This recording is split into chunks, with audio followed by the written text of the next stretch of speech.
From the depths of raw and decay they rise. The death god marches on the sickened skies. With boils and blight, they spread the pain. In Nurgle's name, disease will reign. Rot and ruin, pestilence flows. With every breath the plague wind blows. Embrace the rot, let flesh decay. The death god comes, none can stay.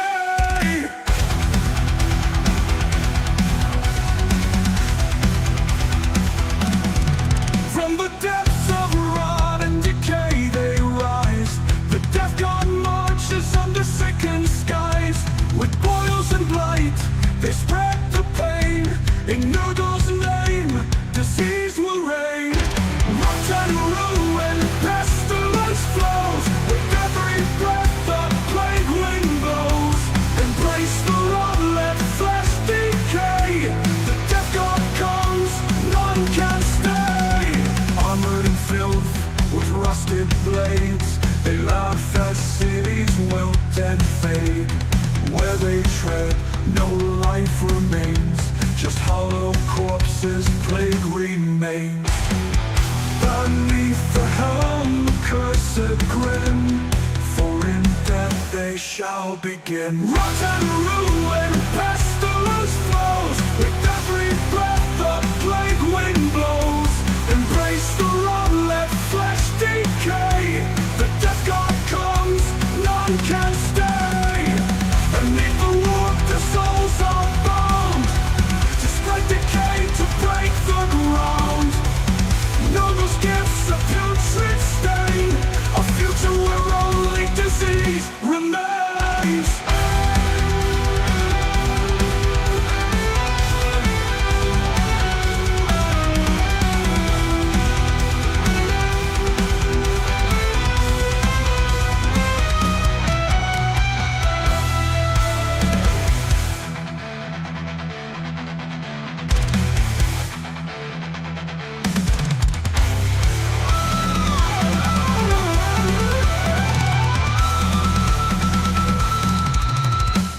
Rot and ruin, pestilence flows. With every breath the plague wind blows. Embrace the rot, let flesh decay. The death god comes, none can stay. The rot spreads, there's no escape. The death god seals your fate.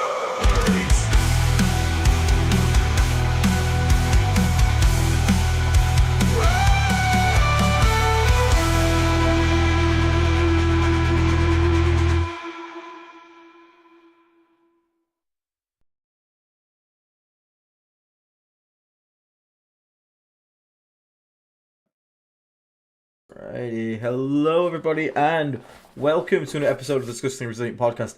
Excuse me, the main screen is currently empty a little bit at the moment. I will get that sorted in a second. It's lovely to see everyone here. Now, we have had some things about volume, so I have turned my volume, should be way up. I can tell. I have put the other two guys as maximum possible. We already were kind of spiking, so let us know in the chat if volume is fucked. We're trying to get it to a good point, and then we're never going to touch settings ever again.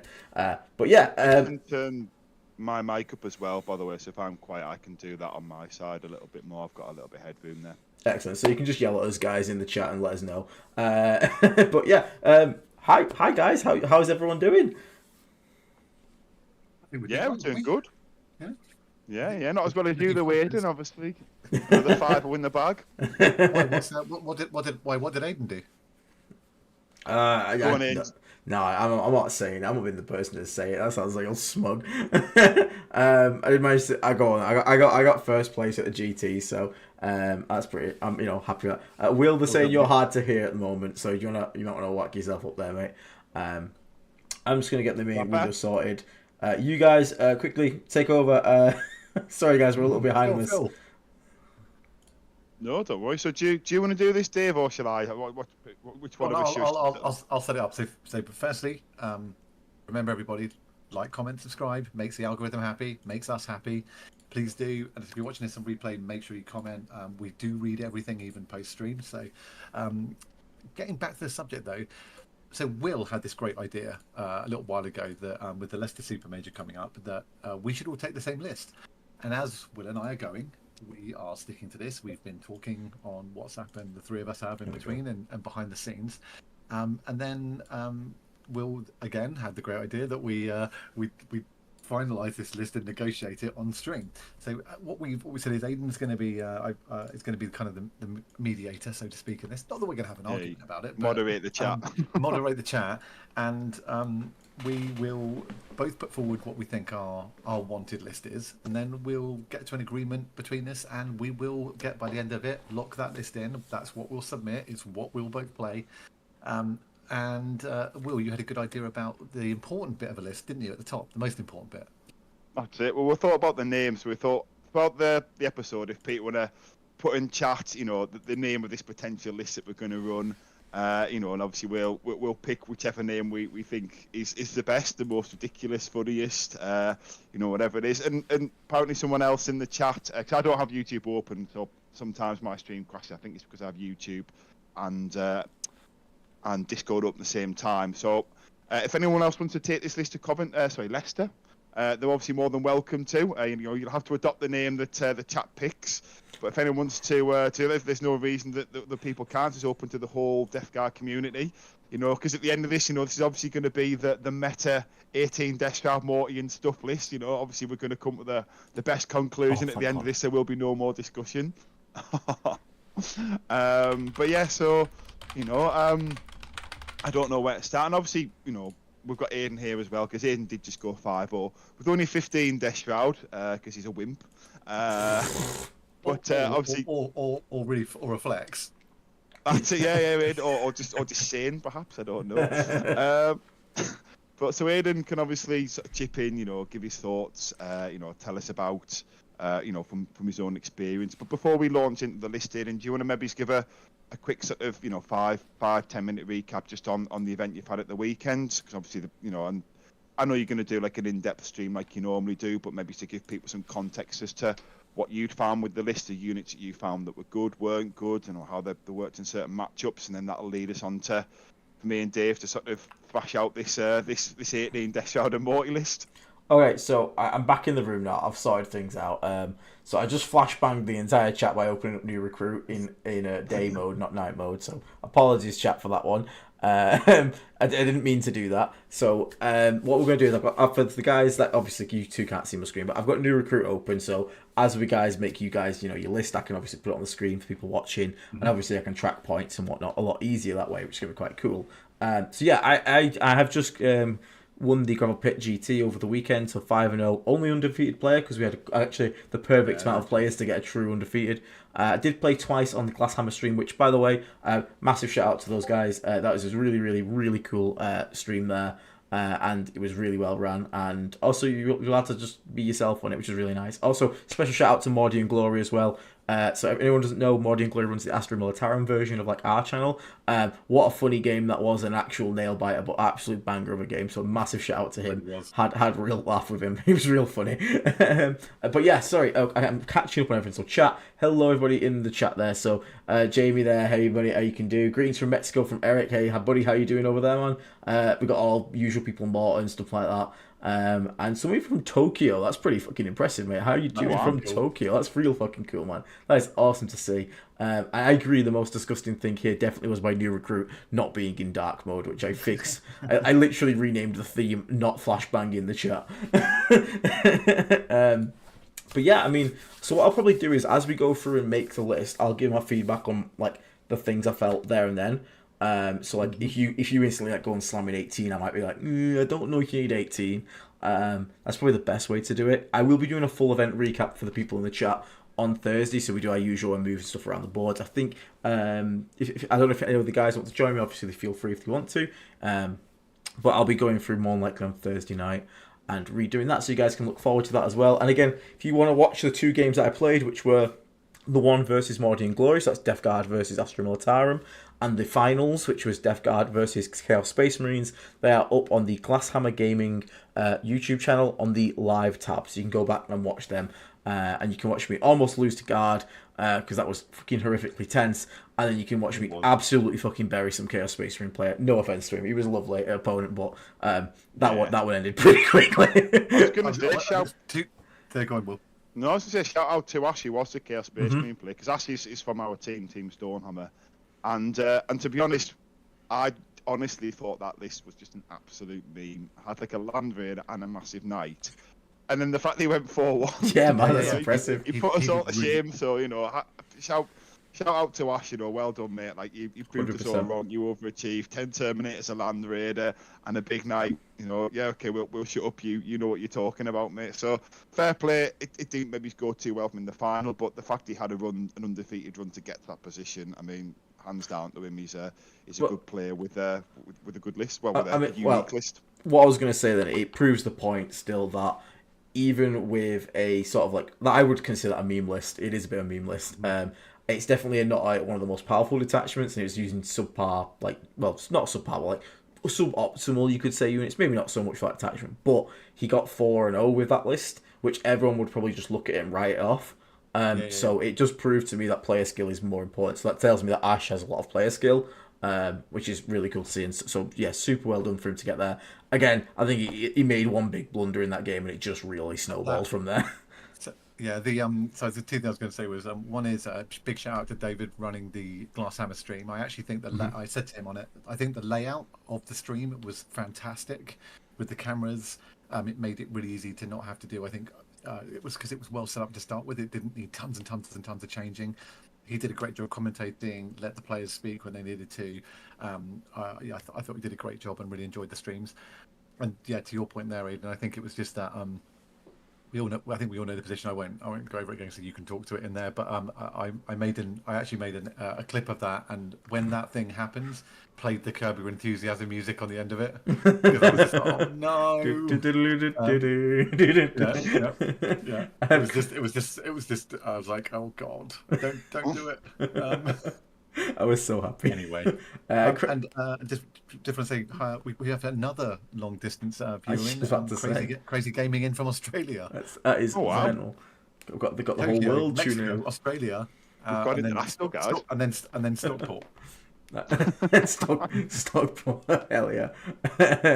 But yeah, so just before we get into this, again, if you do enjoy the content you see here, do leave a like and a subscribe. It helps us out massively. Lets YouTube know that you like what you're seeing.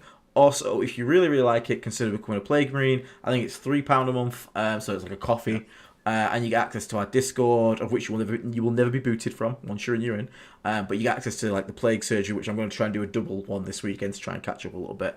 And we get your list reviews. You get I've got a giveaway thing right behind me here, so I will announce that probably on the Thursday stream in celebration of the 5-0. But yeah, so consider that if you guys are interested. But for now, let's cut to the meat and potatoes here. So the two lads above me on the screen, you can see, are off to Leicester Super Major. Unfortunately, I cannot make this one. However, these two guys are happily going to go and represent our podcast and the faction itself. So we're going to build them a little list today. Now, we obviously have sort of, kind of figured out that Death Strad's probably going to be a core component of it. But it's kind of like it's more the build around them at the moment. So are we good to get going, gents? I think so. Yeah. Okay, excellent. So people in the chat as well, feel free to join in, give us your opinions on certain things and all that stuff. Bribing to get a Defiler. I don't think they even own Defilers. I do own Defilers. Yes, we could, but I'm not sure. I mean, if you want to super chat £1 million, I'll run a Defiler. But I think the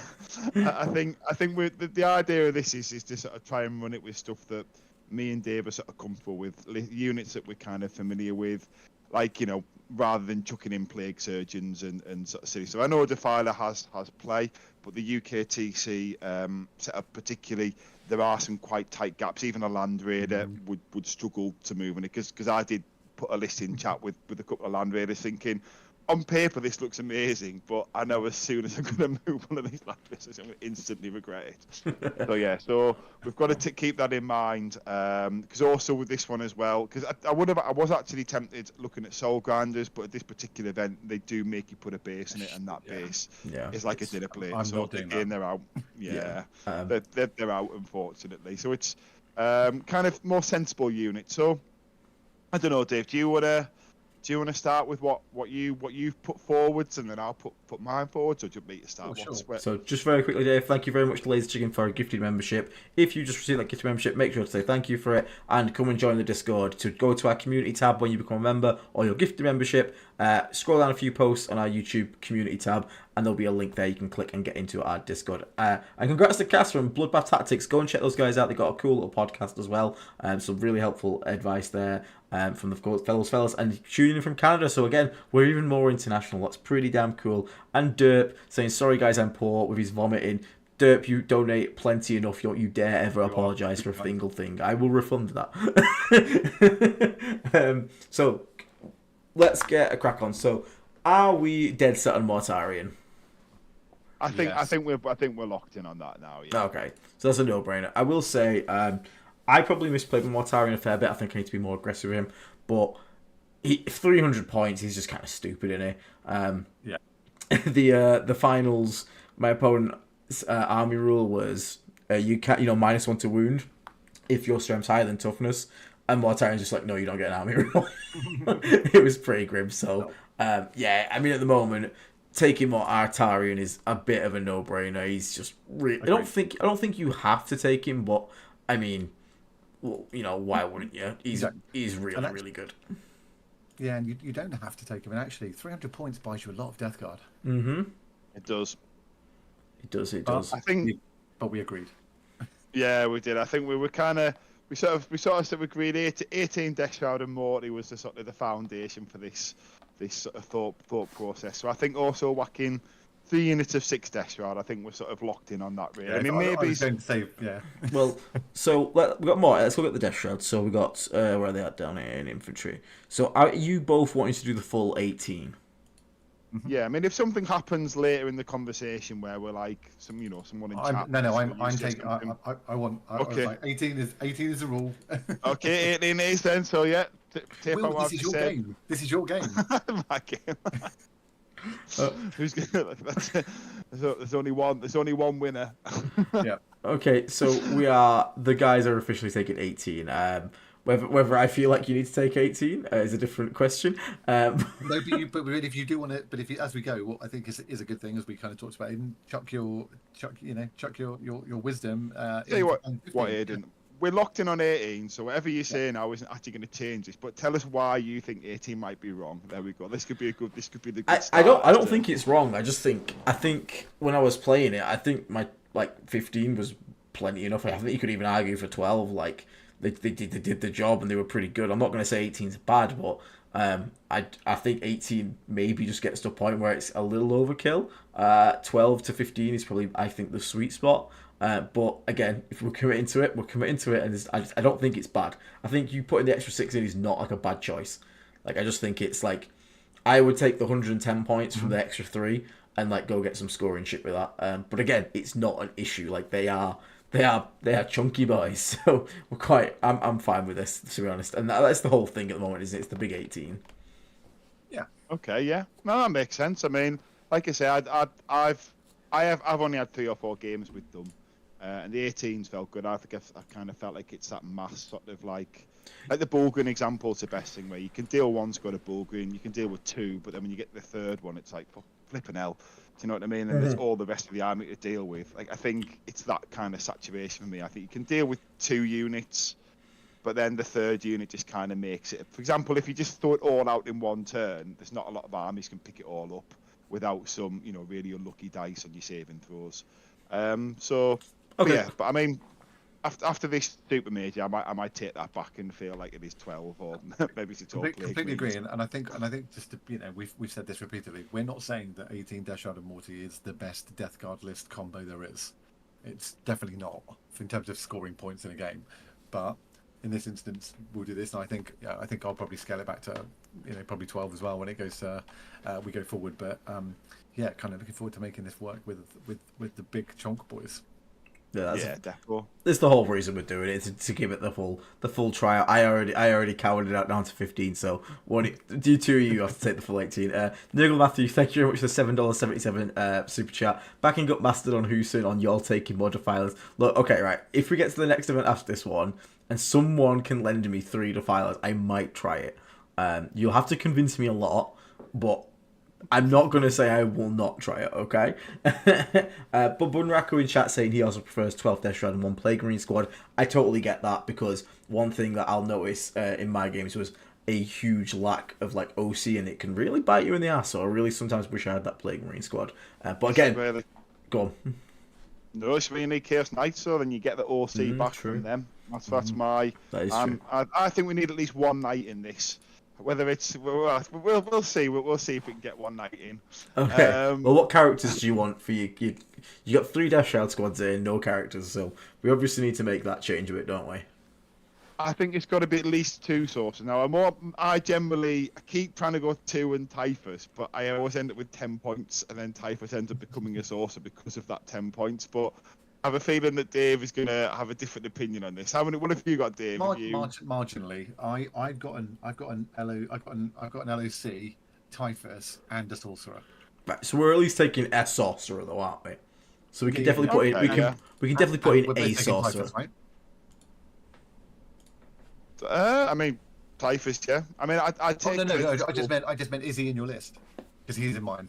He's not in mine, but okay, fair enough. Okay, let's don't put it in for now. Then let's not put it in for now. Then. Okay. We're just gonna do everything you guys have agreed on. Okay. You got. Yeah, we can definitely agree on 1 sorcerer. I think that's pretty. Yeah. Deal. Okay. So what else are you guys packing? So we'll come back to these characters. We're playing top trumps. It's a bit. I think the next one is cultists. I've got 3. Have you got 3 or 2? I've also got another character option in my list. Oh. I've got the Tallyman.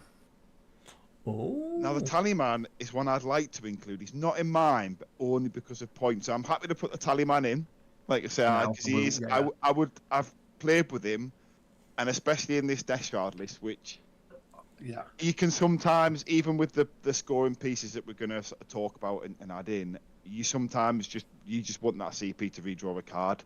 And then if you don't need to redraw a card, it's just another CP. So maybe if you do have Typhus, you've got a higher chance of being able to like -1 damage the following turn if you don't have the sorcerer to roll the dice on it. So I'm down for putting the Tallyman in. I played with him on Friday versus Imperial Knights, and obviously because there was no deep striking shenanigans, and even actually he could pick up his Lancer and put it into reserve. The Tallyman just sat on my home the whole game.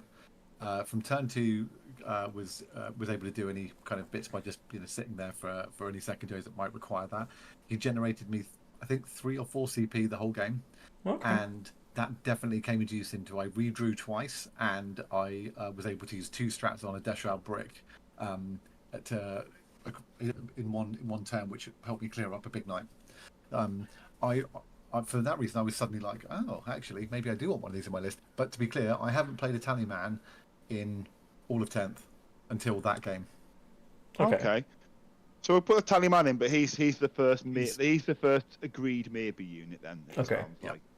Okay. I'd like him in if we could keep him, but again, he went on the chopping block for mine just because I thought it was the thing. Yeah. I think you can play without him, but okay. Yeah. So I mean, back the cultists then. So I've got 3. I'm guessing you've got 3. 3, yeah. I feel like 3 cultists. I mean, I think you could probably make it work with 2, but I feel like 3 cultists is the 50 points. I feel like they're the best 50 points you can put for like a scoring unit in. Cultists are just awesome. They're just great. Yeah, they're just great. We can pen people in with them. We can get onto an objective turn 1 with them. We can get scoring gauge turn 1 with them. We can they've got loads of great options. Yeah, definitely.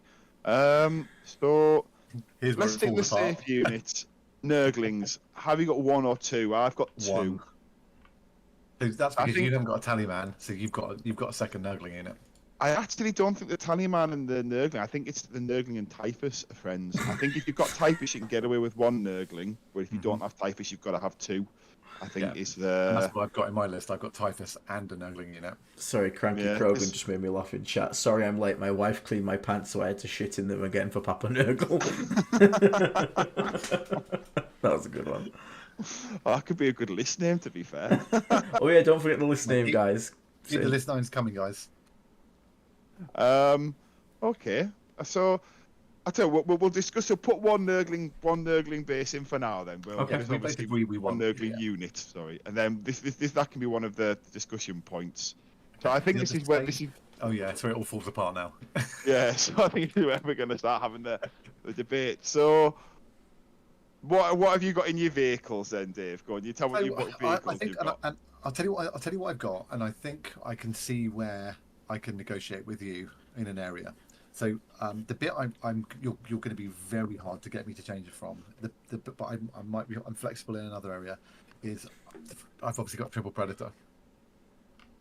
Now I can get behind. We'll work out where we go. I've tried two. The Yeah. third one is the one because I think there's maybe other things to bring in. But let's put triple predator in for now. I'm happy to put triple predator in, and then that can be the negotiating point, or one of the negotiating points. Yeah, and I know what you've got next. If you want to do your vehicle next, your So I've vehicles. got two brigands in mine. Oh, okay. So two brigands. yeah. So basically, your three predators are two brigands. Oh, your for two me. brigands, yeah. Yeah. So So here's a question for you, Will. Obviously, you were quite a proponent of the Stalkers, weren't you? And now we're over to Brigands. What was the reasoning? Ooh, good question. I do still like the Stalkers, to be honest, but I feel like it's more shooting. Like, I do also have a list where you drop the Brigands to Stalkers, and then you have 40. I ended up with spare points, basically, so I thought I upgraded them to the Stalkers to Brigands because I had points left in this latest iteration. It could have been a third unit of Nurglings, but then I thought the third unit of Nurglings is great in, like, the World Eaters matchup, in the sense of, like, each step. But at that point, are you just focusing so much on this one matchup that you already find really easy? And it's like, if I play World Eaters 5 times, then I'll really regret not having. If you don't run into Blood Angels or World Eaters at the event, you're going to be like, God damn it. Yeah, I suppose Orcs as well. I guess Orcs are another one who don't want to see it. But outside of those three factions, you start to become very sort of specific. So I found, but I do think, for me, I think there needs to be at least one night, and I've got different reasons for the different nights. But we'll put the Predators in for now, and I feel. So what have you got next? Should we put? Okay, we'll put this in for now. But I know the other area what we're going to have a difference is, and this is probably where I'm flexible. I think is blight haulers for drones. Okay. So I've got two drones, and I suspect you've got two blight haulers. I've got 3 blight haulers in mind. Okay. So I've got 2 brigands and 3 blight haulers. I felt like that was the 3. Obviously, the blight haulers are like mission pieces, so 3 felt like a nice amount. And I felt with the 2 brigands as well, that's actually like a decent amount of shooting. I felt like as a back, not really backline because they're probably gonna have to push forwards, but the Death Trap being so slow. But between them, I felt like you've a realistic chance of like popping a lot of vehicles and just harassing stuff. And then the blight haulers. So if you got bloat drones then, Addy? Because I'm not against bloat drones, by the way. But I think I've got 2 in at the moment. And this is where it starts to get interesting because I think where I like Typhus in the list is for one of the 3 -1s in the Death Trap unit, and the ability to, if he's the rapid ingress unit as well, then you get to drop that down. You get to fire off the plague for the mortal wounds, and then get to move and then make a charge. And so I think I like him for that combo. But I get, I don't disagree necessarily with your point of then not having him freeze up your extra points plus minus the tally man to give you the give you more units. So what I would say about Typhus, this is my other argument I find with Typhus. -1 hit is great. I'm not disagreeing with that, and the fact it's on not just on infantry, you can do it on monsters as well. So if you do play like demons or like something, Aiden did, finish off a knight over a wall with it. Yeah.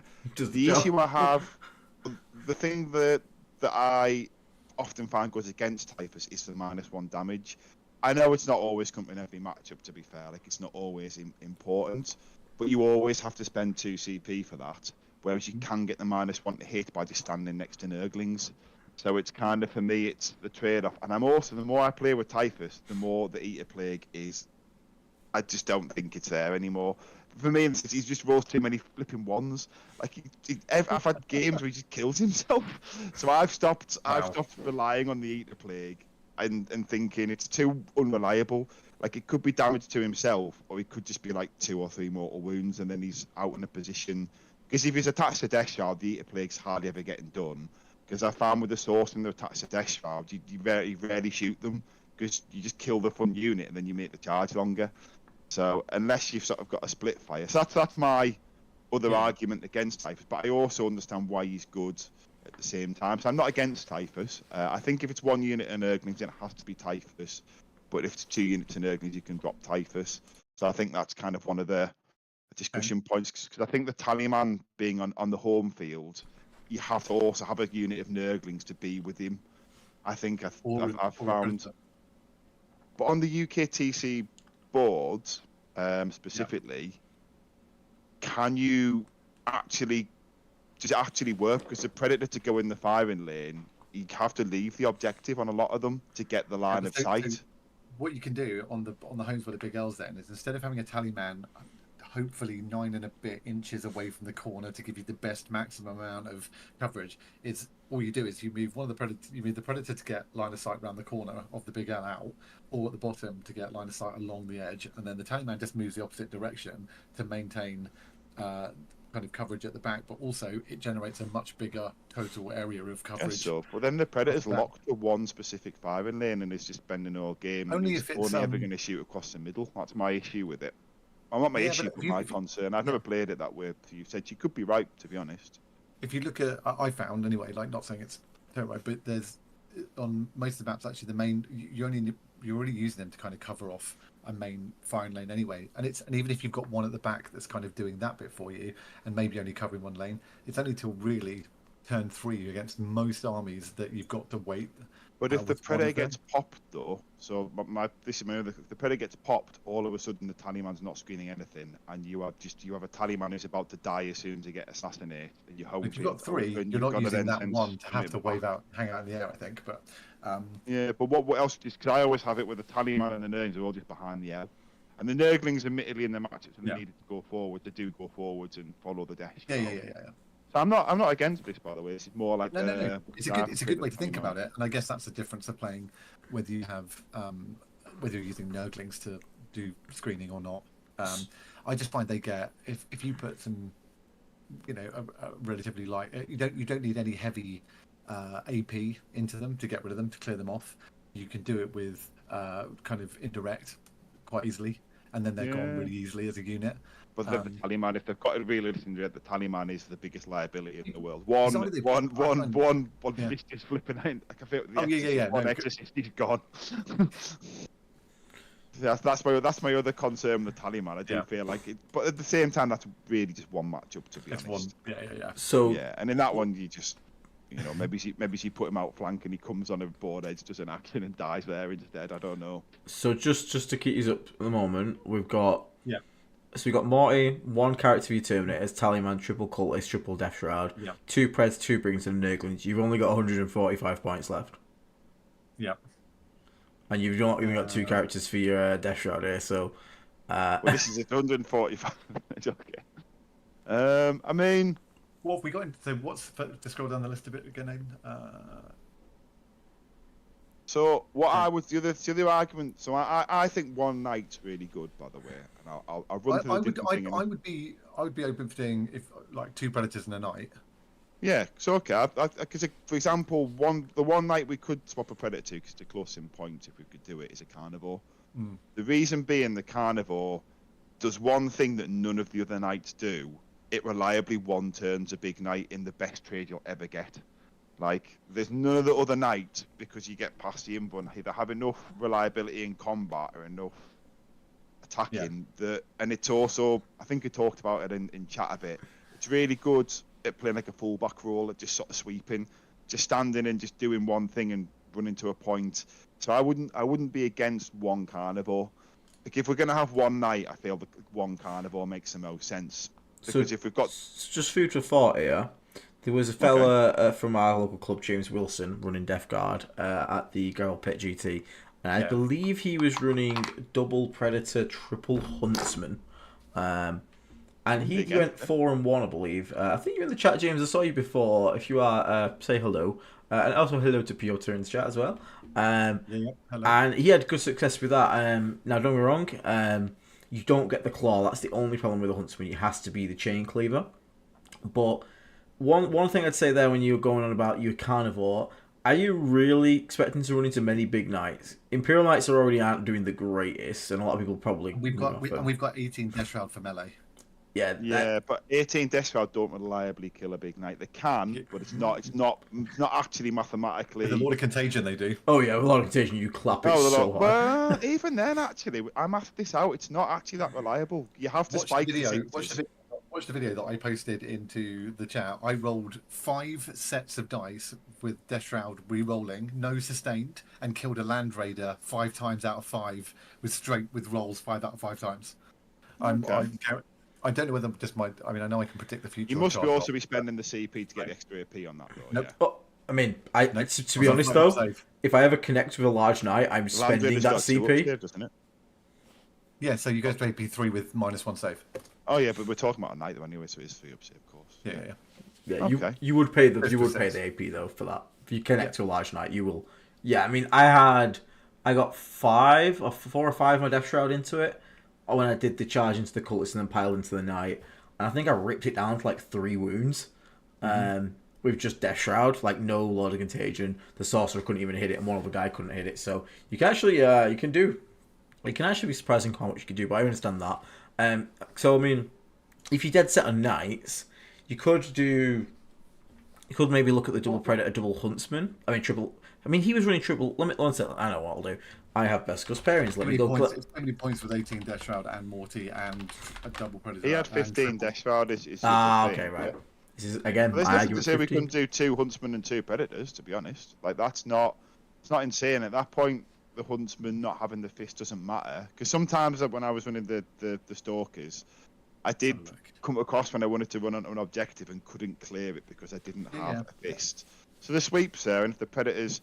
Because the issue of the Predator is the other thing I wanted to sort of throw in. It's not actually really that good anti-tank as people think it is, because you've only got the las cannons, and then the turret gun is so swingy. Like, it adds up, but sometimes it just does nothing, if that makes sense. Like, sometimes you can roll a Predator out, and you, like, line it.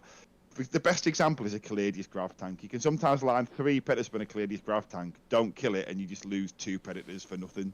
Oh yeah, absolutely. I think that can be said for. I mean, that can be said for most things. So yeah. But what I would say about them is that because they've got 48-inch range on 2 las cannons and an autocannon and a havoc launcher, that you do have the ability to your opponent isn't just going to assume that nothing's going to hit or nothing's going to wound. Like, it will keep people tidy at deployment, because if they stick something out, you can reach it. And the four, especially when you're in half range at 24, the 6 flat 3 damage autocannons into Terminators or into Blade Guard Vets or into something like that is really sexy. And also you can reach them all the way across the table with 4 shots anyway. I get what you're saying though. Like, I don't know. I'm not against Predators. Like I say, why do we put a Huntsman or a Brigand and try that with 2 Predators? I personally don't think we need more melee and knights if we've got 18 deaths. Yeah, that's the other issue with the Carnivore. It's just more melee. The only thing that you can see he brings, he just one turns a big knight. I know. And he rolls his charge, and he is very fast. I totally appreciate that. I just think we don't need. Yeah, I would rather have more shooting if we're gonna take out a. Something. No, I think that's fair. I mean, yeah, that's okay. Your choice of night there. That's your specialty. So just very quickly in the chat, just very quickly. Legend27 getting his tabletop 40k recently. My Death Guard combat patrol is arriving in a couple of days. Super stoked. The channel's taught me a ton. Keep it coming. I'm welcome to 40k, mate. I hope you have a great time. I hope you really enjoy your Death Guard combat patrol. I have a lot of fun building it, and just enjoy the hobby, mate. But I'm super happy to see someone getting into it. We've also got Piotr saying he's painting Death Shroud and a lot of villains right now. You guys are the proper background to do this too. Excellent. I'm glad you're getting some painting done there, mate. Cranky Krogan comes in saying Carnivore is still very fast and it has the 8 OC, which is actually big because I really felt lack of OC in my list. It really stung. And you can always strat reserve it if you need an aggressive matchup. That's true. So I mean, yeah, we come over to back. I mean, you've got 2 Predators. What War Dogs do you want to bring? You got obviously Carnivore's your cheapest, and then the rest are all like only 5 points more. It's the Brigand's the one that's like kind of the bank breaker a bit. Yeah, I mean, I think if it's just one, don't do a Brigand. I think you've got to do 2 Brigand, and even then, I don't know. If we're doing one, I would probably say Carnivore, to be honest, just because the Carnivore does something. Because I don't know. I don't think that they shoot him from the Knights. It's either Carnivore or Huntsman, I guess. Doesn't really matter. Will, your choice. And then what I was going to say was if we're going to do 2 Predators and 1 of this, then we'll put 2 Blight Haulers in. The other argument coming in from chat is what about Rotigus? See, I'm not against Rotigus, but when you put Rotigus in, I think the list is it becomes a lot tighter. I mean, how do you feel about Rotigus, Dave? Are you because as soon as you put Rotigus in, there's no room for Predators. Is the I will literally play anything at a Super Major, so you don't tempt me into doing it because I'll just be like, yeah, cool, all right, let's play it. I think. I personally, honestly, I'm like 18 Death Shroud and Morty needs firepower behind it. I think if you were to bring Rotigus, you go no dogs, you don't drop the Preds. You keep the Preds, you drop the dogs. I think it's dogs that are all Rotty. I think if you have Rotigus and Preds, or I mean, I've tried this one. You end up with like that. The list ends there. Like you don't have any mission play at all. If you take Rotigus, you have to take 3 Blight Haulers. I think so. You end up with mission play. My vote is very short range. Yeah. It'd be fun, but I don't think it's right for this. I think we need firepower behind the wall of Terminators and Mortarian. Okay, so that basically you're looking at it's my thought. I don't know. No. I agree. I mean, because basically, the guns I was thinking was 2 Brigands and 3 Haulers in that version. But you're thinking 3 Preds. I'm not against the Preds, to be honest. Like I don't. Why don't we do? So we do 2 Preds in a night and then 2 Haulers. Yeah, that could work. Yeah. I think that makes good sense to me. Which dog do you want? So the Predators and the 2 Haulers are very melee, like they're very shooting focused. So you want 2 Blight Haulers, yeah? I think is it 2 or 3? It's probably 2. I think let's put 2 in for now, and then we'll see where the points get us. I'll tell you actually, right. What we should probably do is we probably want to take a look back at points because the points might dictate the night here. We might be talking take out Predator. So one if Predator. We've got exactly 140 points, and we actually don't have any. 2 Predators, one night. 2 Predators. Right. So at the moment, with Mortarian, 1 Sorcerer, a Tallyman, triple Cultist, triple Death Shroud. You got 2 Predators, 2 Haulers, and then a squad of Nurglings. You got 295 points left. Okay, we're gonna have to put a second Sorcerer or a load of. We're gonna have to put the other. Before we do that, let's get the characters because. Yeah. I mean, like I say, unless we do this Mad Dog style, we miss off a character, put a Land Raider in instead of the 6 Death Shroud deployed in the Land Raider. I think we might be going a bit too down the weeds. Yeah, they need characters. So what we got? We got 1 character in at the moment. You've got 1 Terminator character, so you need 2 more, ideally. Okay. Yeah. I think it's probably 2 Sorcerers, and then I'm happy to sort of like look at Typhus or. Okay, so it's either so if it's 2 I'm going to do some points, and then at the end, if we've got points spare. Yeah, agreed. Put another Sorcerer in, Aiden. Okay, so put another Sorcerer in. And then I'm putting put Lord of Contagion in. Okay, I agree with that one because Lord of Contagion being in here. It gives you an answer to if someone runs a monolith at you. Okay. It just lets you. It lets you just kill someone hard. We need the second Nurglings. That's fine. You, I'm you, happy you with just that, though. got through giving. I know. You just got through giving a 30-minute lecture on why we don't like typhus. So that's. Oh no, but this. So I think if we don't have typhus, I think you think Okay. it's We still got contagion points. We beats still got two. points. We still got So points. yes, I for think we're moving going to put a lanes. second put a second nurgling unit in and see how that looks like. If you put second Erglen unit in, you ain't getting a night. How many points do you get? You have bang on 145 left. Okay. Oh, okay. So that is a huntsman, isn't it? It's a huntsman or a carnivore. Yeah, it's basically a huntsman, a carnivore, or a stalker. It's one of the three. I mean, so what? So we've got. Okay. So think it looks like what would have it'd have to happen is so choose a knight. Let's put that in, and then we can play. Okay. So Bear in mind, you do have a time think- you could potentially cut. Yeah, exactly. That's what I'm thinking. Then that could give us the second unit of nurglings if we need it, or Right. that lets us or we swap one of the other sorcerers to a typhus. So we go in Stalker or Huntsman. I mean, I feel like probably a carnivore might make the more sense. Will, I'm happy for you to choose the knight. If you want to, Well, it's one more shooting profile, but I don't know if the shooting because it's two shot hitting on threes realistically. Carnivore's not shooting. No, but I'm talking if we bring a shooting one in, it's Okay. two shots hitting on threes. I agree, Craig. Then at that point, the combat's kind of. I mean, I suppose it's either a carnivore or a huntsman. I think. 'Cause I think at that point we might want the sweep, but then if we also want like an anti-tank punch, I think a carnivore. You know, it's 6 attacks hitting on twos, the extra 2-inch move.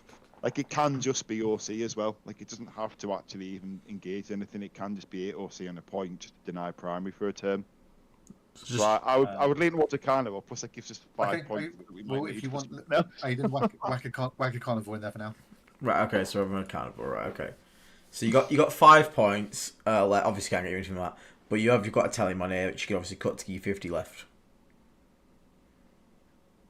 Yeah, and that would give us a unit of nurglings, and then we could change one of the sorcerers to typhus as well if you wanted to, or we could keep two sorcerers in. That would take us to bang. Typhus would take us to bang 2000. Or I quite like the idea of having the extra CP though. I think the Tallyman is quite good, to be honest. But we need so Tallyman's going to stand on the home field with the Predator. Is that what they're thinking? Even when there's just two Predators in the list, does that still work in your head? But do bear in mind, you still do have 3 units of cultists. Like, if you're in a scenario where you're worried someone's going to get to your backfield, you could just obviously keep 10 cultists at home. Okay, yeah. And then that lets us still keep the two, and that lets us keep the 2 units of nurglings either out for infiltrate or to be in position to follow up some shroud. So just to tune in with chat here. So we've got some things coming in from chat here. We've got people saying basically, make it more accurate, don't play Typhus with Morty. Is it generally the choice to go with a sorcerer instead of odd choices? What about each of the term squads with different characters to fulfill different roles? Again, that's fine. There's nothing wrong with that. I mean, the sorcerers just help out being the cheapest. I ran 2 sorcerers and Lord of Contagion. I think it just helps that they're also a little bit cheap, and sometimes, especially in 10th edition, when you're making a list, you're like 5 points over and you have to make a cut down. Because like if I had a choice, I'd have gone Lord of Contagion, I'd have gone Sorcerer, and a Lord of Virulence in another squad, because I love the Overwatch threat from that of a 6-man squad. But again, sometimes it comes down to points. Sorcerer is just pretty damn efficient. People are saying Poxwalkers, Nurglings plus 20 Poxwalkers, get rid of that talisman and learn to manage your CP better with a winky face. I'm a fan of Poxwalkers because I've been running them a lot recently. I mean, the Tallyman could become Poxwalkers especially if there's 5 points left. So I'm not against that. I mean, it is the CP's nice, but it's also not guaranteed, and the Poxwalkers do actually fan out a bigger area, so that all of a sudden the Predators have got a bit more leniency. So I'm not against that, to be honest. If that's what the chat have saying, I think that makes sense. With the sorcerers, by the way, there is one more thing that I think it's worth us putting out for this. Dave. With the sorcerers, we're consistently now over 100 people watching, so I'm like. So thank you for the 10 gifted memberships, Dave. Again, if you guys just got given a membership, do check the community tab on the YouTube home page. Scroll down a little bit, you'll find a link to join the Discord. Thank you very much, Dave. So carry on. With the sorcerers, if you have 2, you can get -1 damage in 3 places. But if you only have 1, you can only have it in 2. Because it's a CP, the Sorcerer, and the other one's just out in the open. If you've got 2, that's my other thing. And also Sorcerer's ability, as much as 70 points, it's also a 2 CP ability. Like it's not a small thing, and it's having the option to have 3 -1 damage on or across all the thing that shuts down the mirror, that shuts down combat armies. Because otherwise they can just hit all 3 units at once, and then just pick up. And as long as they just sort of like pick up one of them or do enough damage, like it lets them have a game. Whereas I think when you put all 3 -1 damage, -1 to hit, it's just like, you know, like the World Eaters example, you just don't have a game. Like the opponent just got nothing. Whereas I think a smart player might find an opening and sort of like exploit it a little bit, especially if you end up with you don't have enough to 2 CP and a -1, and only one squad -1 damages. That could well be two Death Shroud squads just gone. So I think 2 sorcerers is good. Personally, I don't disagree. They're good. What I would say from personal experience is that I can count on, well, less than one hand the amount of times I spent 2 CP for -1 damage in 10th edition.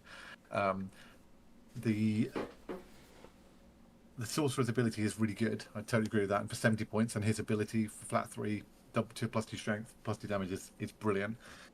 But also things going into Death Shroud in combat that get overwatched in one place first, or you let hit and then you actually overwatch the unit they don't want you to overwatch, and the fact that they're -1, they're already going to be -1 to be hit. Typhus is going to make one of them -1 to be wound. You can make them -1 ballistic skill or weapon skill. Typhus is in the list at the moment. No. But what I'm saying is you can with him in there, and you can already make the army -1 to be hit, -1 in their weapon skill in melee anyway. So you're really getting armies like World Eaters can just -1 reroll hits from Angron. So like in that matchup, they choose the engagement. But it still wrecks the probability. And I don't know if you need. I'm not saying it's not great, and it is a really good ability, but and also the damage back is from the character in the unit is higher on all of them over the Sorcerer. I think the damage from the character is probably negligible when you've got the Death Shroud there. I finished off so many things with that extra 5 attacks from something. I think, but okay. I mean, I suppose if it's a load of contagion, I mean, I found the Lord of Virulence's damages like a sorcerer with a. The Lord of Virulence is like, yeah. I don't know if I think it's a case you either go. I don't know. Should we chat and see what Aiden thinks or what the chat thinks about? Yeah, go on. Let's. I think you don't worry about the World Eater matchup as you just fucking naturally dumpster them. As Peter Johnson in chat has said, like they can't really do anything to you. Angron's a bit scary, admittedly, but you just screen him. Just put 10 cultists in front of that army and say, go on, charge him, and then I'll heroic into you with Death Shroud, and I'll do it in a way that you only get to swing at me with like 2 guys, and then you fucking wipe them. I don't. And again, you can just, if you've got your sorcery, like you still want 1. Just don't present them the third threat. Just don't give it them. Just make 2 walls of Death Shroud and be like, cool, deal with it. Well, like you can run the sorcerers unattached as well and use them as a dropping in and just one round of shooting bomb, which I found was quite good in some matchups as well. Which none of the characters really do. Like a Lord of Virulence, if he's not attached, he's doing he's like diddly squat. Agreed. Yeah. But I think 2 sorcerers for me, and then I'll concede on the 3rd sorcerer definitely because I think that sounds like there's better options there because I understand the Lord of Virulence opens up like a harder hitting unit. Typhus just is Typhus. Like Typhus is still good, don't get me wrong. Like as much as Typhus is frustrating, that's how I've justified when I've needed 10 points dropping from Typhus to a source in my head. But admittedly, if I had 10 points spare, it's always Typhus over a sorcerer. So don't get me wrong. I'm not hating on Typhus. But is that so? Where are we points wise right now then? So with the Tallyman in there, still you got 5 points. So you're pretty much done at this point. The option is keep the Tallyman, or we drop the Tallyman and we upgrade. Yeah, a sorcerer. Your current shooting firepower is 2 predators. If we want Typhus in, then if we want the Tallyman in, then I think this list is where it is. So I would be tempted. should we make the Tallyman Poxwalkers? What do you think? And then that way we're screening a home field, and we're not having to sort of have another unit back there, and we're not having to sort of like we're not having to like have a predator tied to the home field. Because if we're only playing with 2 predators, do we really want that? Do we not want to have the predators having freedom to both come from a board edge and hit the same target, rather than have to deploy on the board and screen home? Because all of a sudden we're screening home with admittedly 140 points of doing, 130 points of doing something. So maybe Poxwalkers just free it up, but I do like the Tallyman as well. Yeah, I would think the rest of this was relatively easy to get through. I think that I'm like, I think I'm struggling to get like not have Typhus in here. Well, should we put Typhus in them? So 2 Sorcerers and Typhus. I'm happy with that. Why don't we flip a coin on it? I'm happy with 2 Sorcerers and Typhus, by the way. No. I mean, I would go a Lord of Contagion, Typhus, and a Sorcerer. Oh, You want 2 Sorcerers and a Lord of Contagion. Typhus. I think 2 Sorcerers and Typhus to me makes more sense. I mean, we could flip a coin if you want, or we could do a poor. That's an interesting idea.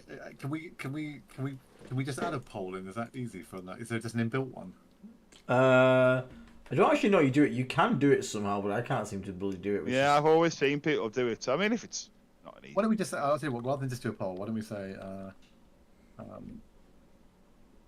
okay, chat. If we'll give it like a minute for people to put stuff in, and we'll talk around it. If either type Typhus or Sorcerer, or Typhus or Saw, or whatever, and that is what we'll choose. Roll it on a DRP dice. It's an interesting idea. We can do actually. Hang on. I can move my mic now. So, are you sold on a Lord of Virulence, then, Dave?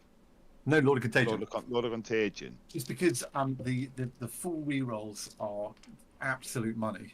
Like, What do you want to do? 2 Sorcerers and a Lord of Contagion. That's what we've got in right now.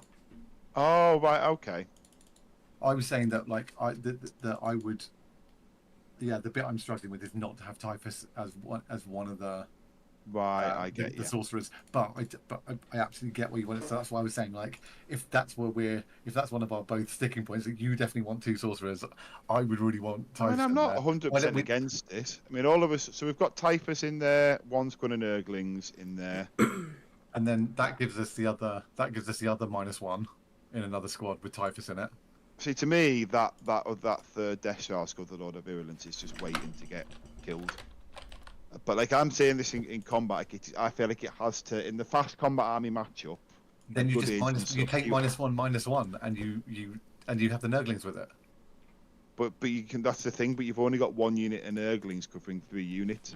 So all of a sudden you're in a position. Yeah. Like, do you just want? -1 is enough to wreck people's chances of doing that. Like you just take -1 weapon. I suppose yeah, you can still cover them over. And then you're still getting -1 to hit, still getting -1 to wound. I guess so. Yeah. Let's roll a Discussing the Resilient podcast dice on it. So we'll say 1 to 3. Thinking now, Dave. Maybe you're right. What's a chance is we've got Typhus, LOC Sorcerer, Typhus, LOC Sorcerer, Typhus, LOC Sorcerer, Typhus. I say Typhus, Sorcerer, Typhus, LOC.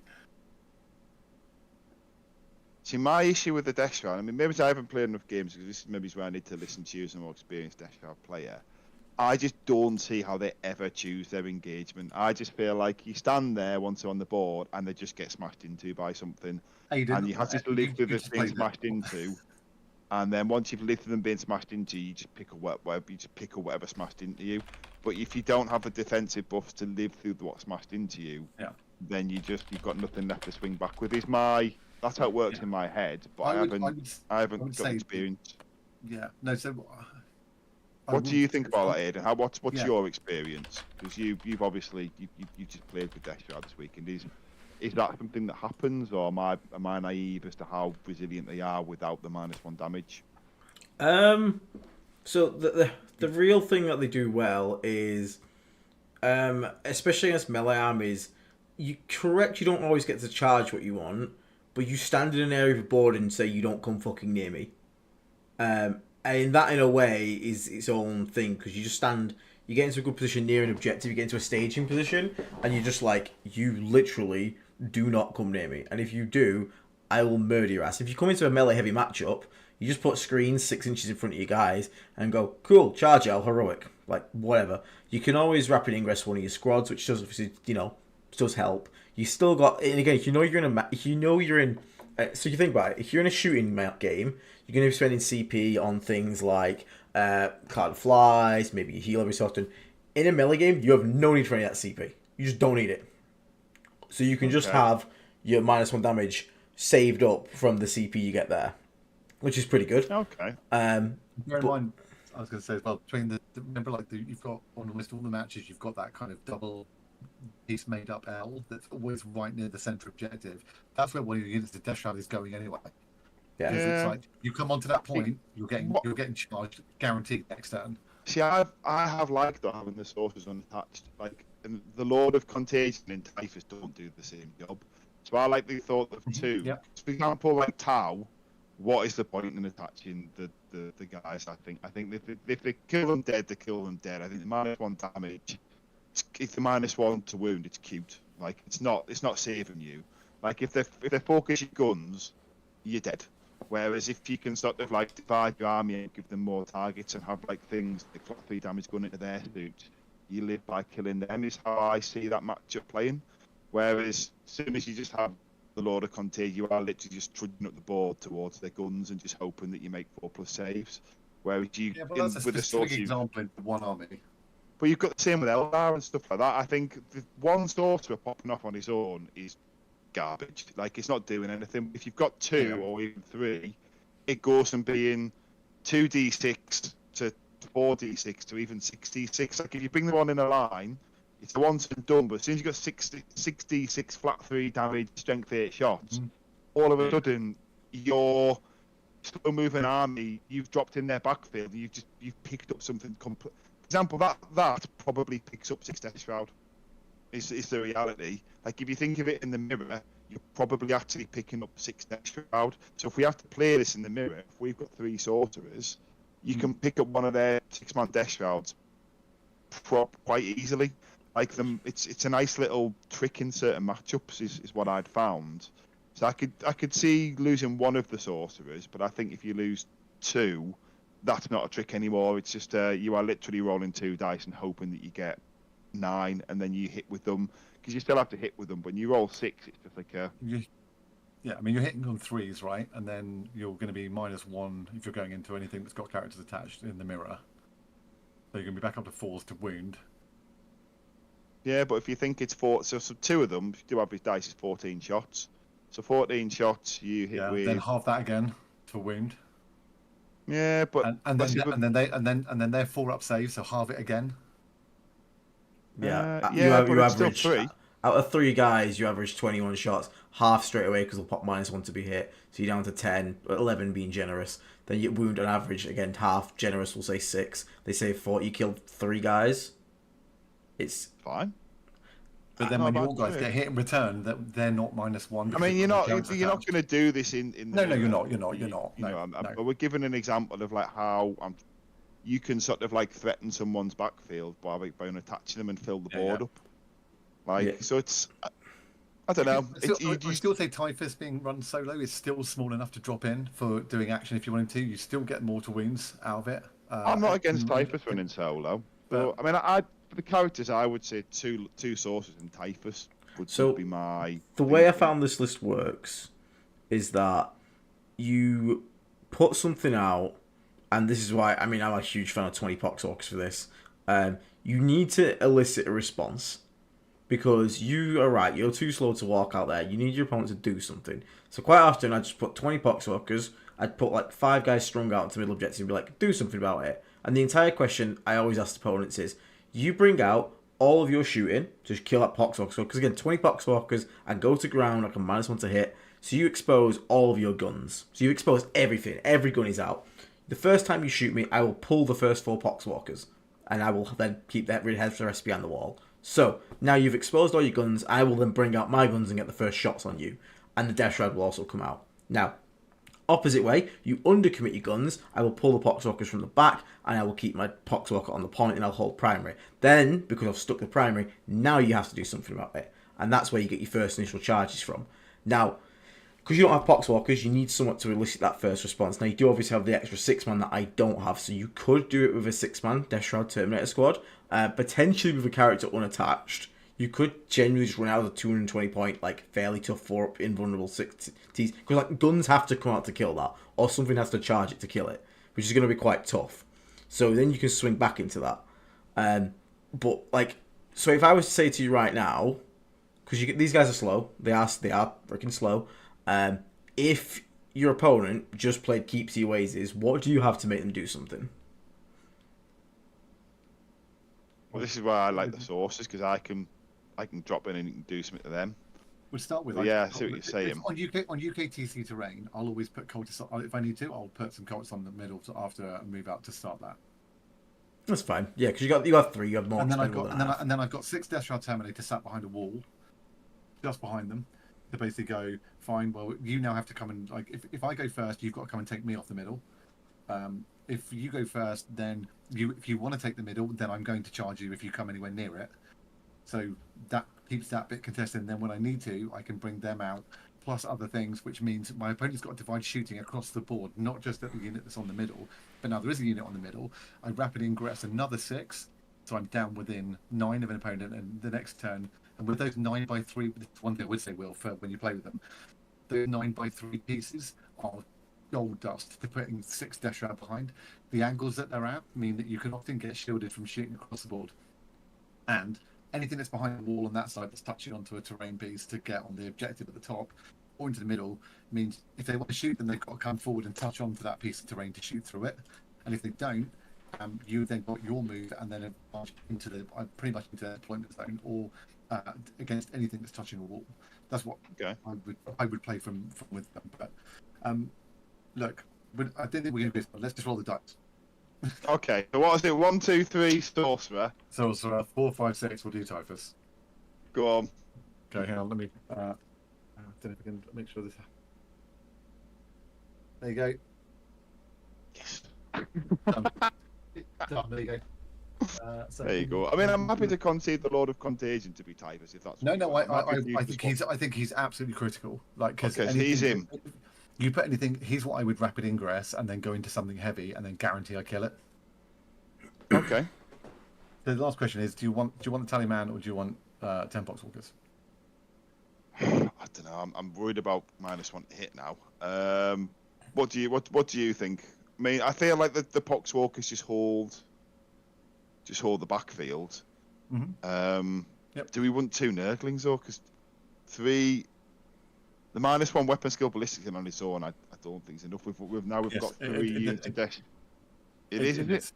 Yeah, like it is into most armies. Okay, if you're confident on that, then because I haven't played. If you put 10 Poxwalkers on the home, then you've got 2 units of Nurglings to put out in the field. We've only got 1 unit Nurglings to list, haven't we? Have we got 2 in at the moment? There's 2. Oh, is there? Oh no, we have. No. Sorry. We have got 1. I thought it was 2 still. That's my bad. Yes, it's a one. It's a one that worries me. If we had 2, I'm safe. Is there any way of getting a second one? No, not really. It's the answer. This is the problem we always go into with Battlescribe, and as you always get to the point where you're like, you do it in your head, you lie in bed, and you're like, I've got it, I've got the list. If you need the Nurglings to go out to do something else, I don't think with 1 unit of Nurglings its best use is sat out anywhere near the home. So I would say then drop the Tallyman and put 10 Poxwalkers in. Okay. Yeah, okay, that makes sense. I'm behind that. And we definitely don't want Typhus over the Lord of Contagion then, to sort of have a second -1 to hit. I would want him for the rapid ingress and then kill whatever big is there. Okay, cool. No. I mean, I've got my 2 sources, so I'm happy to concede the Lord of Contagion. Okay. That's it. Yeah. So what have we got then? Let's run through this. Go on, Aidan. Do you want to read it top to bottom? So you guys have Mortarion, 2 Death Guard Terminator Sorcerers, Lord of Contagion, no Typhus, breaks my goddamn heart. 45-point tally man. Tried. 3 squads of cultists, 3 squads of Deathshroud Terminators, 2 Predator Destructors, 2 Blight Haulers, a Nurglings, and a War Dog Carnivore. Sounds alright, to be honest. Like, I suppose I'm happy to, if someone wants to like tell me I'm wrong on the carnival and it should be a different night. I'm happy to sort of listen. Right? We've only got it can only be a huntsman. I actually can't because we just spent the 5 points on the cultist team. Well, there you go. So yeah, fine. Yeah, it's done. It's done. Okay. Yeah. Okay. Cool. Wow. Well, what's really nice is I am going to get to run some stuff that I haven't played in a long time, so I'm going to get some exciting. Yeah. This is the thing. It's like I was saying in the chat, like I know between now and this submission, I will go backwards and forwards between 7 different things, and I think I've cracked it. I'll go to bed, and I'll wake up for a wee in the night, and I'll get back in bed, and just a little light bulb will go up my head. But what about this unit? And then I won't be able to get back to sleep, and then I'll just roll it round and round in my head, and then I'll get to submitting a list, and then I'll panic and think I've submitted the wrong list. So at least now it's locked. So yeah. And do we have a name for this list then? I suppose this is the next thing. Ooh, Craig coming in. I drop the dog and Tallyman and go for 2 haulers. Ooh. Drop the Tallyman and...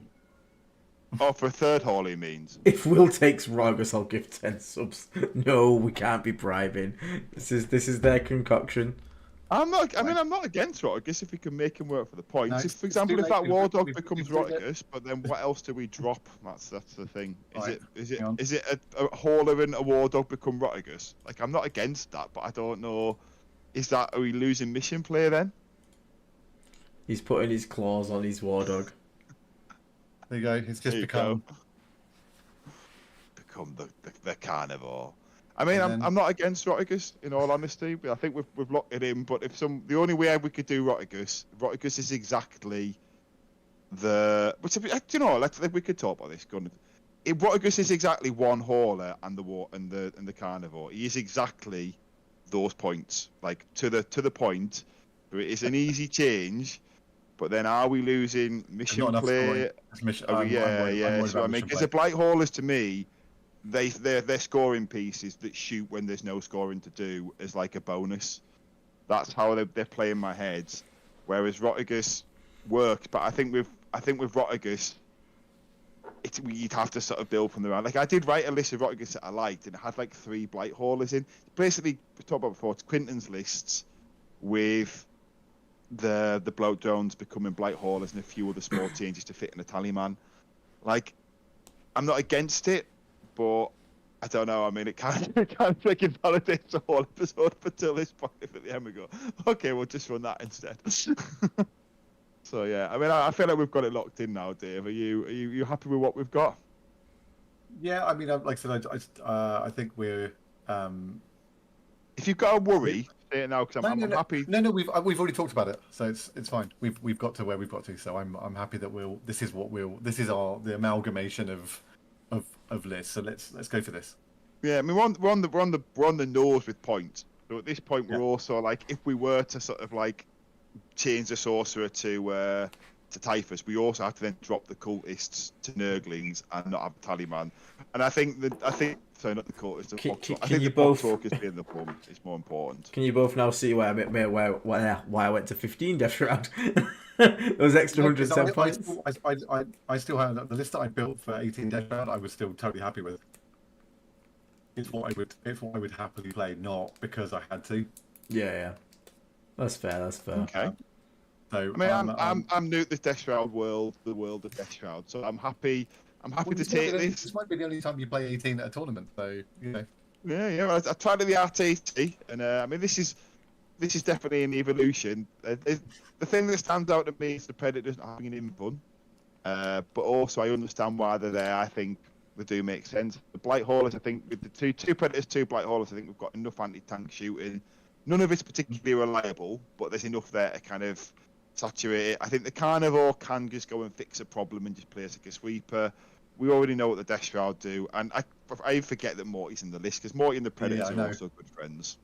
So I think realistically, this is probably the best we're going to get, and it might be the best, to be honest. In all reality, given its a combination, and like we said, we have to kind of negotiate our sides of it. Then let's go for this, and then let's do it. Like, let's lock it in. I mean, the reality is the changes that we've made. It's one of these things where you get really, like I was saying about how you get really stressed about like this unit or that unit, and then in the end it's negligible. Do you know what I mean? It's like we're gonna get there, and it's gonna be like, oh, should we have had this other thing and this other thing? It's like we're literally talking about changing 2 units. Like very few games are gonna. It's gonna be really fun, and it'll be really funny to talk about it afterwards as well. Definitely. So, what's the name for this list then? Come on, let's give it a name. What's the chat thinking? And is anyone else in the chat going to run this anyway? No, what we could do is we could put it as a community post. Yeah. And then we can share that post into the Discord. Yeah, that's a good idea. We'll give members. The members can name the list. Oh, there is one more thing, and this is a very important thing. What weapons does the sorcerer have?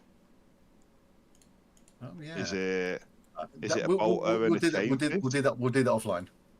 Yeah, that's fair. Cause I'm conscious of time as well. But yeah, so I feel like me and Dave have hogged this episode in. Is there anything you want to just go for 5 minutes in and see? No, it's fine. This whole episode was for. I've got my own on Thursday, like my event recap. This is definitely an amalgamation.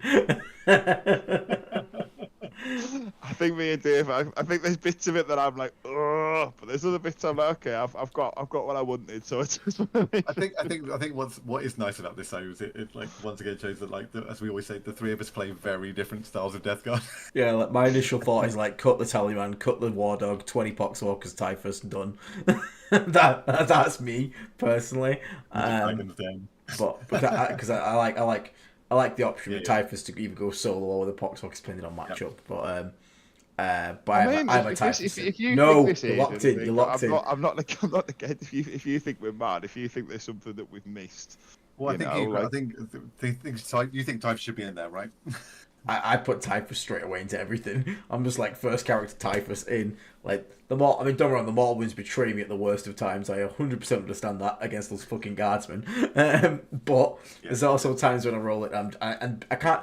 See, the thing is that happened Dave against Mordian, but the turn before he also did 6 mortal wounds to Scions and got me a charge which literally changed the game. So it's like swings and roundabouts with Typhus. I mean, look, if you guys honestly think that the War Dog should be Typhus and bump the 10 Poxwalkers, I mean it's very much not in my head. I just don't see it, but I'm also willing to concede. You know, you've done well this weekend, Aidan. Dave, I'm happy to sort of be outvoted by the 2 of you and sort of concede the War Dog. It does let you put your sorcerer solo then if you want. You've got the character swap out. Yeah. Just means a lot of contagion is like if everyone like. I suppose you could stand on the home field in some matchups, I guess. I mean, what is that? What you think then, Aidan? When you're looking at this, do you look at it and think? I am just after this weekend super sold on 20 Poxwalkers. Like 20 Poxwalkers was like so fucking good. Like it was so annoying for people to deal with because people just aren't. People like teching for tanks. I'm just like, cool. Here's 20 pieces of shit with a feel no pain. Deal with it. I don't. I feel like in this one here because. This dog's just, I don't know what... Because the problem is, like, you don't need a backline. If someone's coming near you with this list, you just annihilate it with Death Shroud. He just runs with Saucy on a point, and he's also, you can just smash something. So, for example, the good thing with the War Dog here is, Predators don't always kill what you need to, and the War Dog, if it goes something with an invuln, doesn't. But if you put the War Dog into the same thing you just shot the 2 Predators into, between that it can finish things reliably is what I think, and it can get around the board. So it can be on the left hand objective, something can happen and it can move it can actually get to the middle depending on where it is. That's how I've found them. And you can also on some missions just outflank it and then you get like a 2-inch charge. But at the same time, since I play with carnivores, I can see how it works in my head. But if you guys are if you guys think that I'm missing something with Poxwalkers It's and 18. Typhus, I do think 18 and Death Shroud kills what you need to get killed in melee. You don't need another. I totally get what you're saying. Like, he's super fast, he's got big OC, but what I always find with him is once he goes into something, it's a single trade and then he's dead. yeah, that's what I mean. But he can live through a combat, fall back onto another objective, and just out or see it. That's what he kind of sometimes does. But I mean, like I say, if you guys think Aidan, what were you I'll with points in here then? So my personal suggestion is Tallyman out. Tallyman's already out. What Tallyman's in at the moment? Is he? No, but Tallyman had become 10 Poxwalkers, hadn't he? Oh, I wouldn't run 10 Poxwalkers. Like, it was just on the home field, so Tallyman had been replaced because we didn't have anything to screen. That's fine because it'd be changed the same. So it'd be Wardog out, Tallyman out. So you got 185 points. I'd go 100 points into 20 Poxwalkers, and then the 80 points into Typhus. Because just having a solo deep strike to do actions is really important. Because this list is fucking slow. Like, it really feels slow. And the whole Typhus to the Poxwalkers then. Like one game I did it against Guard because he had tons of infantry. But part of that, no, the Poxwalker's there to just put out and be like, do something about it. And that's it. That's all you got to do. Then you've got interchangeable character for one of the 3 units to use as a deep strike separate, like a sorcerer or Typhus himself, to be like, that's going in behind enemy lines, or I mean, dropping down. I'm happy to concede if you two think that's good, I'll concede it, and then if it turns out that I play an army with a big knight and I get steamrolled, I am going to blame whatever result I get on you two, and I'm. if you run across a big knight, you apply a Lord of Contagion plus 6 Death Shroud to its face and obliterate it goes away. See, I do worry that this list comes into Imperial Knights, and if they just push you... I played Imperial Knights on Friday and annihilated it. But... No. Yeah, not this also. I got steamrolled last time I played Chaos Nightmare with the list because I had these big bricky units, and he just literally went... Yeah, but you just don't throw them out. He pushed his whole army at me, and he literally flattened me. Like, if he'd have tempoed the game, I'd have had a chance, but he just didn't do it. So I just worry that that's going to happen again, and I've got no answer. But at the same time, let's give it a go. I think Christopher makes a great point, though. It's understand what you want your list to do. Is it a castling list, a board control list, or a pressure list? Because the dog makes more sense in pressure, but it doesn't make sense in castling. I play board control. Yeah, so I thought the Death Shroud in my head, they're pressuring the No, way too slow. No, you run to mid board. So I thought you were running, you were hitting with stuff. Like when I played it, so running, you hit with stuff, and they're coming behind. So like you have to deal with the first wave, and then like the second wave. You basically you put things out as bait to make things come in, and then you annihilate it with the Death Shroud whilst they're. But you kind of cut the board more in half, kind of situation to be like, I don't care what you're doing over there. If you kind of come over to here and like you're going to get crunched. Okay. And then eventually, as they lose units, because you're picking them off with with things like you're picking stuff off with predators or other things, you then go right now. I'm moving out and advancing because you haven't got anything left that can hurt me. Yeah, and you also just expose everything. I mean, should the Carvers become a third predator then? Would that keep people happy? If that's what people want, like, I feel like no one else is sold on the carnivore. I feel like we can drop the carnivore. That's what people want.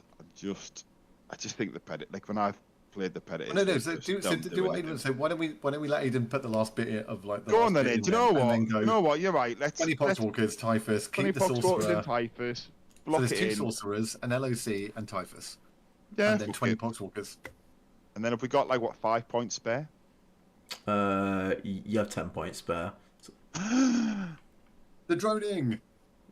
Oh God, you could drop the Poxwalkers back with Tallyman and put the 15-point upgrade on the Lord of Contagion, which would be mint. But then I think we're back to having like an open home field. Yeah. So I think.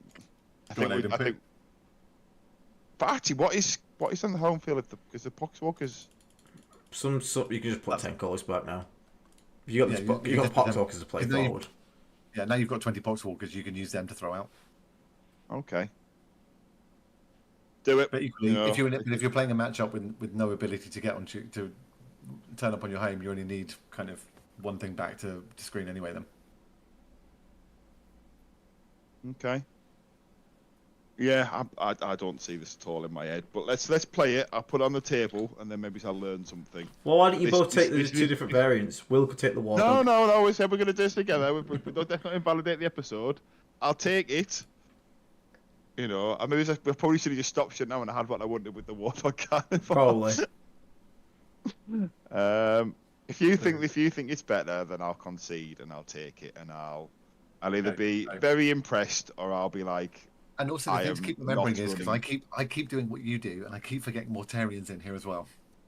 Yeah. Yeah, I guess so. I just play. I played. I played with like a trash list at the weekend, so we went on the table. Make sure you do, Craig. I thought they were so incredibly garbage that I don't know why anyone runs them. Like everything you're saying, I'm like. I've had just don't see it. To Aiden's point about go to ground on them, I played Thousand Suns about 6 weeks ago, and I had 20 Poxwalkers, did what Aiden talked about. I had some touching onto the middle and the rest behind cover. He rapid ingressed or deep struck in 10,000 Suns Terminators, and was like that. I'm gonna shoot your Poxwalkers off the table, and I was like, they're not gonna go away. And I did put a 6-up invuln on them and a 5-up feel no pain, and he killed about 12 of them. Okay. I'll tell you what. Let's go for it. I'll try it, because admittedly, when we first talked about this 18 Death Shard and I took it to RTT, I expect to come back and go, I'm not doing that ever again. I hated it, and it did go quite well. So you know, maybe this is where I've got to concede. I know you were willing to concede on the night, Dave. I'll concede on the Poxwalkers. I've got another sorcerer ready to go as well. So I've got 2 sorcerers I can put into the list, and I've got loads. I've got like you. I've got 9 of these, so I've got 2 of these to put in as well. Okay, let's do it. Let's do it. I'm gonna concede. I'm gonna bring 20 Poxwalkers and Typhus.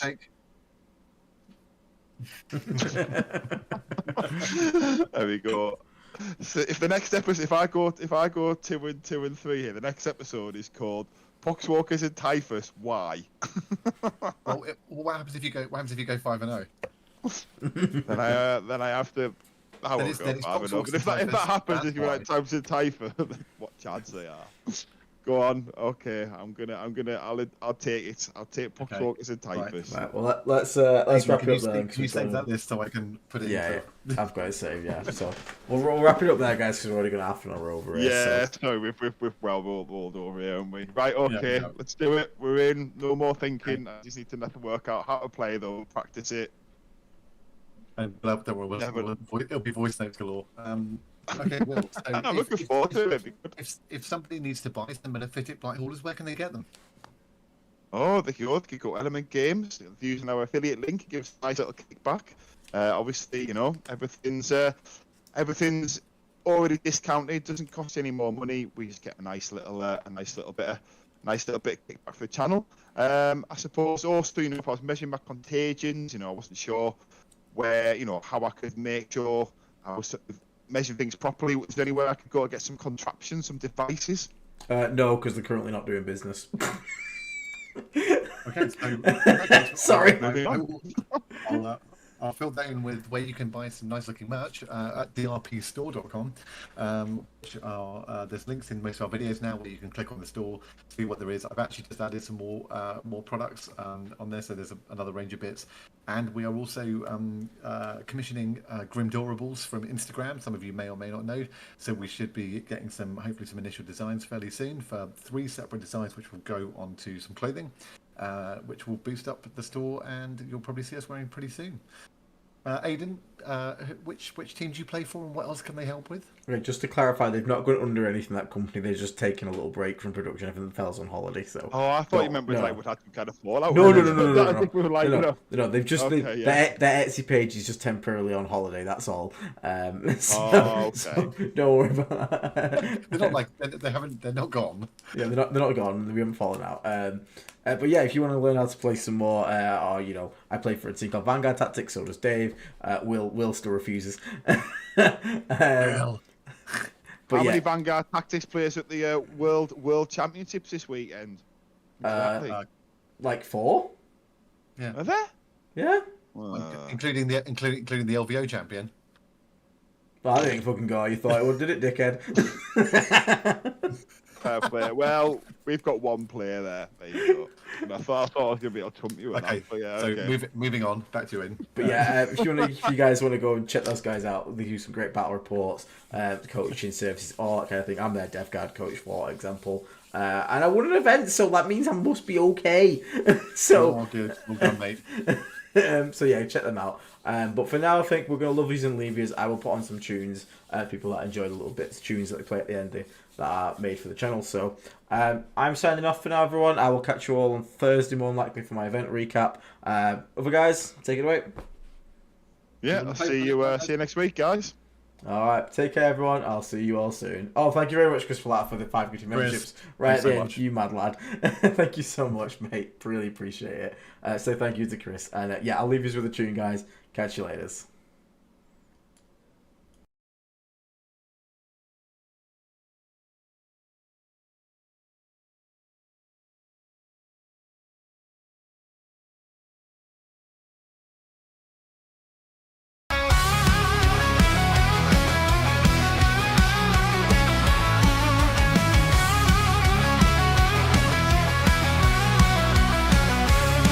Beneath the blackened sky we rise, wings of death, clouds of flies. The crag will burn, the pure will fall. Mortarian's wrath will consume them all. Ultimately pride crumbled in the dust. Your emperor's light can't stop the rust. The seas erupt are your final breath. Now kneel before the reaper's death. I am the blade, I am the rot, the end of all that you forgot. You fought for hope, you fought for lies. Now your shining world slowly dies. From the skies I bring despair. Your warrior choke on poisoned air. My cracking flames, hear the cries. Mortarian's blade, watch its glory dies. The reaper falls, your honored sword. In death your soldiers are reborn. There's no salvation, no last stand. My crown is buried by my hand.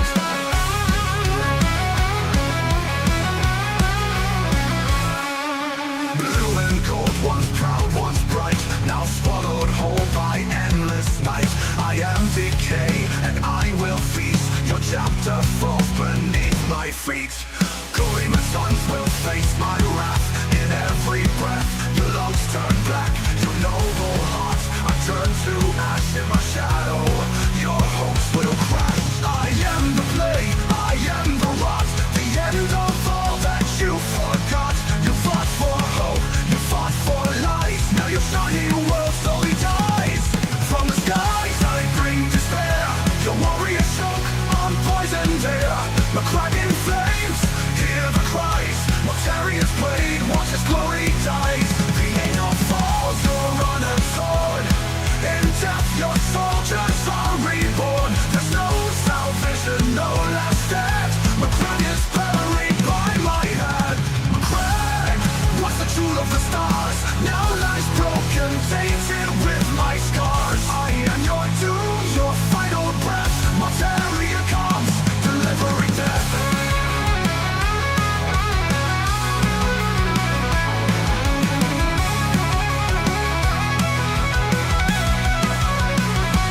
From the skies I bring despair. Your warrior choke on poisoned air. My cracking flames, hear the cries. Mortarian's blade, watch its glory dies. The angel falls, your honored sword. In death your soldiers are reborn. There's no salvation, no last stand. My dragon's buried by my hand. Buried by my hand. You fall, you fall. My dragon's buried by my hand.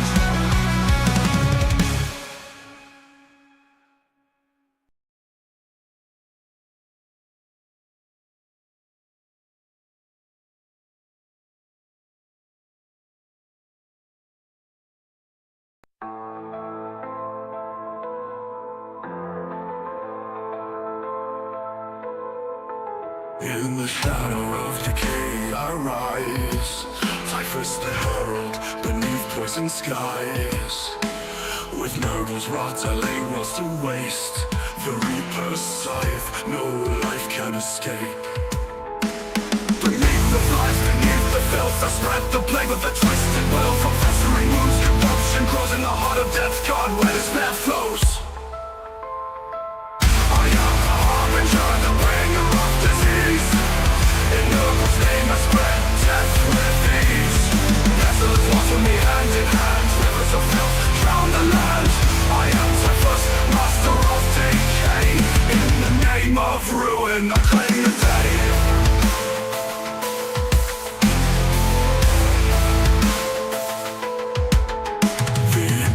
Light crumbles to dust. Wherever I tread, rot consumes the just. Space hulks reek of a foul rebirth. Carriers of plague across the cursed earth. Beneath the flies, beneath the filth, I spread the plague with a twisted will. From festering wounds, corruption grows in the heart of death. God, where despair flows. I am the harbinger, the bringer of disease. In Nurgle's name I spread death with ease. Vessels water me hand in hand. Rivers of filth drown the land. I am Typhus, master of decay. In the name of ruin, I claim the day.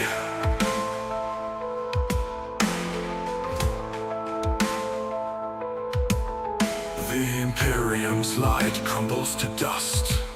Wherever I tread, rot consumes the just. Space hulks reek of a foul rebirth. Carriers of plague across the cursed earth.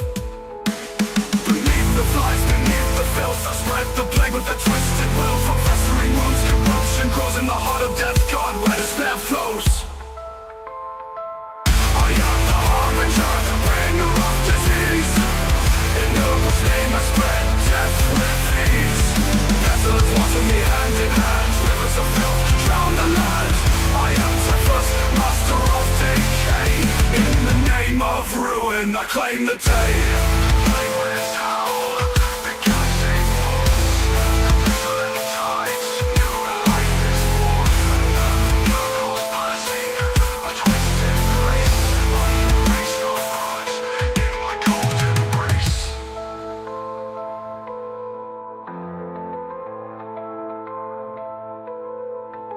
Fear the plague fleet, fear the end. No salvation, no let to defend. I am Typhus, reaper of dread. Bow to Nurgle, embrace the dead.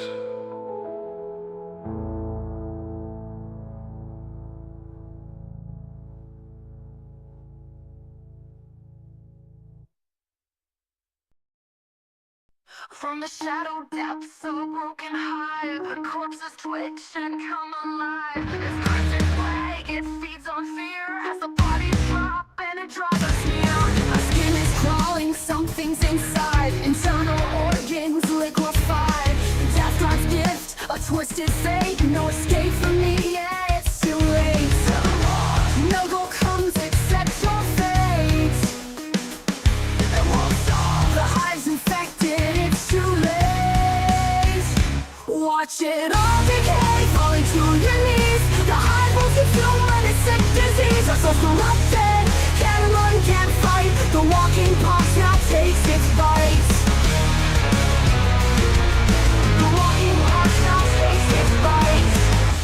Run the rod, walking pox now takes its bite. Lungs are burning, pox fills the air. You scream for help, but no one cares. Bones are breaking, bodies swift. The Death Guard's gift, death's toxic kiss. Pale-eyed stare with a hollow glare.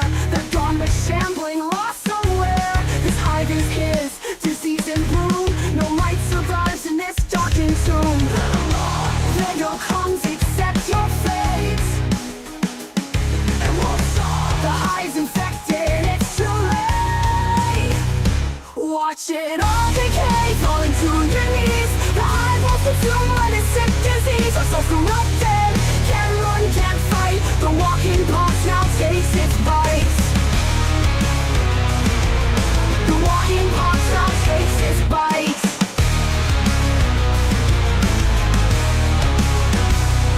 You'll feel it settle deep inside.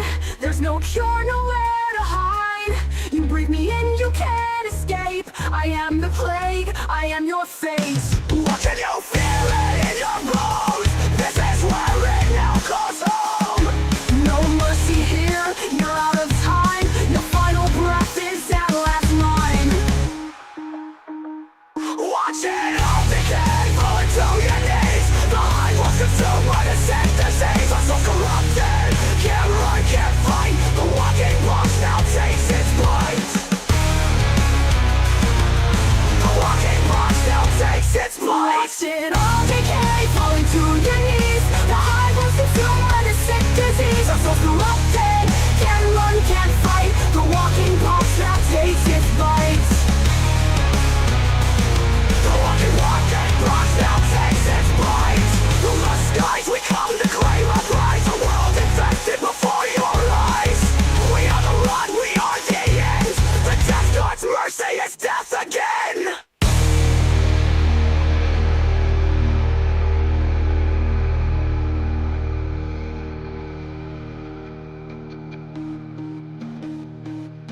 Watch it all decay, falling to your knees. The hive was consumed by the sick disease. Our souls corrupted, can't run, can't fight. The walking box now takes its bite.